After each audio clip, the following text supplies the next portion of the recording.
लगातार बजते हुए फोन से सिमरन इतनी इरिटेट हो गई कि खुद से ही बातें करने लग गई। अपनी आंखों से नींद भगाने के लिए सिमरन ने उन्हें रब करना शुरू किया।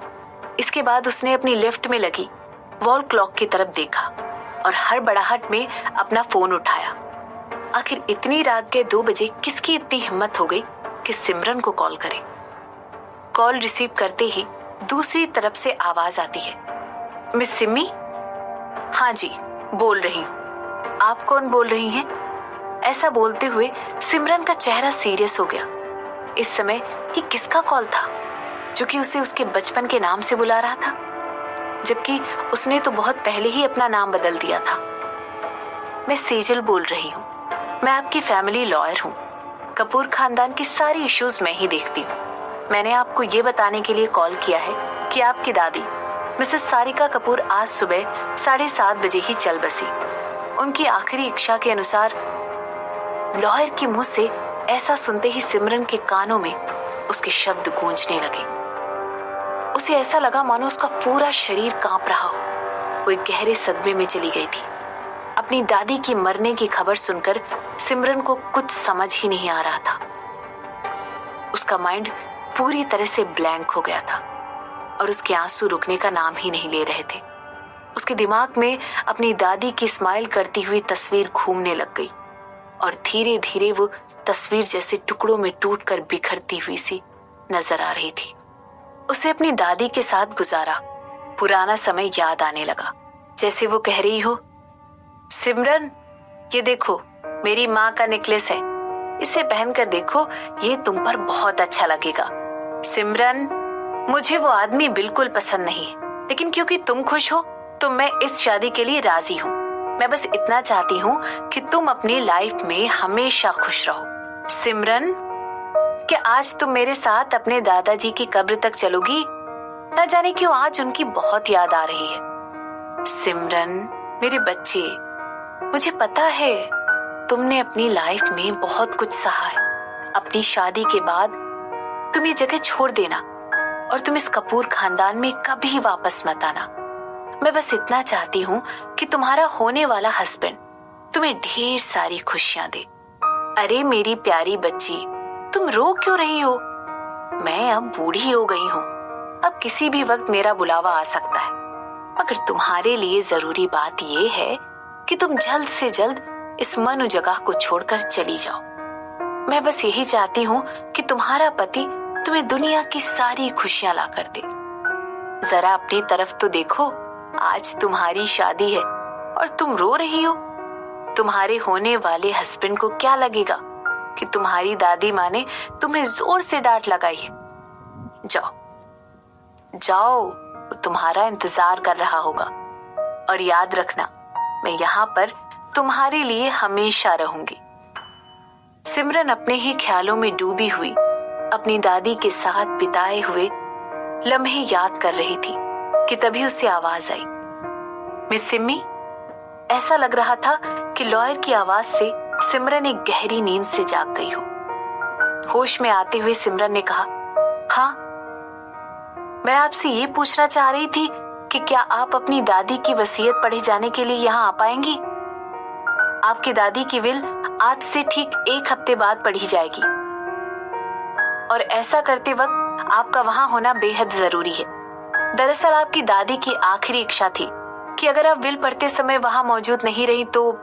ऐसा बोलते बोलते लॉयर की जुबान लड़खड़ा गई और वो आगे बोलने से हेजिटेट करने लगी।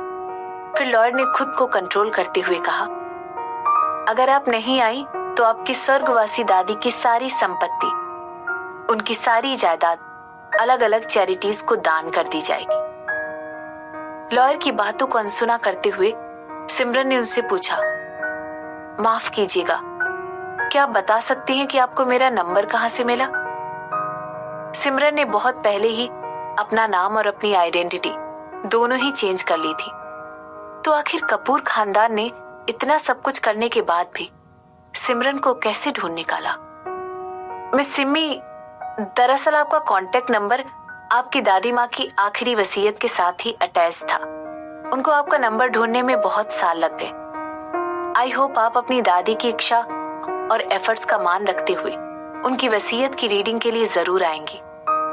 एक लंबे समय की चुप्पी तोड़ते हुए सिमरन ने कहा, मिस सेजल, मैं आपको पहले ही बता चुकी हूँ कि अब मैं कपूर खानदान का हिस्सा नहीं हूँ, तो फिर मेरा वसीयत पढ़ते समय वहां मौजूद होना क्यों जरूरी है? क्या आपको समझ में नहीं आ रहा है कि आपकी दादी ने आपकी विल में क्लियरली मेंशन किया है कि अगर विल पढ़ते समय आप वहां मौजूद नहीं होंगी तो विल में जो कुछ भी लिखा है वो सब चैरिटी में चला जाएगा। लॉर्ड ने बहुत ही आराम से सिमरन को समझाते हुए कहा। दरअसल शिफाली चाह रही थी कि सिमरन वहां आने के लिए तुरंत हामी भर दे। आखिर पैसों के मामले को लेकर इतनी लापरवाही कोई कैसे दिखा सकता है? जहां तक सेजल को जानकारी थी, सिम्मी एक ऐसी फॉरेनर की बेटी थी जिसके साथ घर के मालिक ने अय्याशी करके छोड़ दिया था। और क्योंकि उस फॉरेनर के फैमिली बैकग्राउंड के बारे में ज्यादा जानकारी हासिल नहीं थी, इसलिए सिम्मी के दादाजी ने उसे कपूर खानदान का कभी हिस्सा बनने ही नहीं दिया। हालांकि किसी तरह उस फॉरेनर को सिम्मी की दादी माँ की सहानुभूति मिल गई। तो इतना सब कुछ होने के बाद भी आखिर सिम्मी को अपनी दादी माँ की एक जायदाद में से कुछ भी नहीं चाहिए था। ये बात सेजल के लिए डाइजेस्ट करना बेहद मुश्किल था। मिस सेजल, मुझे ये समझ में नहीं आ रहा है कि आखिर आप मेरे पर्सनल इश्यू को लेकर इतनी परेशान क्यों हो रही हैं? मैं तो बहुत सालों से कपूर खानदान से दूर अपने बलबूते पर जी रही हूँ। कपूर खानदान को अगर कुछ भी होता है तो ये मेरी प्रॉब्लम नहीं है। ऐसा कहकर सिमरन ने कॉल डिस्कनेक्ट कर दी। इसके बाद उसने अपने बहते हुए आंसुओं को पोंछा और कमरे से बाहर चली गई। इसके बाद सिमरन अपनी स्टडी रूम में चली गई और उसने ग्लास में अपने लिए विस्की डाली। इससे पहले कि वो सही और गलत के बारे में कुछ सोच पाती, उसने तेजी से ग्लास पकड़ा और एक घूंट में सारी विस्की पी ली। इसके बाद सिमरन अपनी स्टडी रूम में चली गई। जैसे ही विस्की की कड़वाहट सिमरन के अंदर गई, उसकी सारी पुरानी कड़वी यादें जिन्हें उसने पिछले 7 सालों से दबा कर रखा हुआ था, एक साथ बाहर आ गई। कपूर खानदान की सबसे बड़ी बेटी होने के नाते सिमरन उर्फ सिम्मी को बहुत लकी माना जाना चाहिए था, लेकिन ऐसा कुछ नहीं हुआ। सिमरन के पिता उदयपुर की एक बड़ी मीडिया कंपनी के मालिक थे। बाहरी दुनिया को दिखाने के लिए सिमरन को एक प्रिंसेस की तरह ट्रीट किया जाता था। उस पर पूरी दुनिया का प्यार उड़ेला जाता था। उसे बहुत ज्यादा पैम्पर किया जाता था।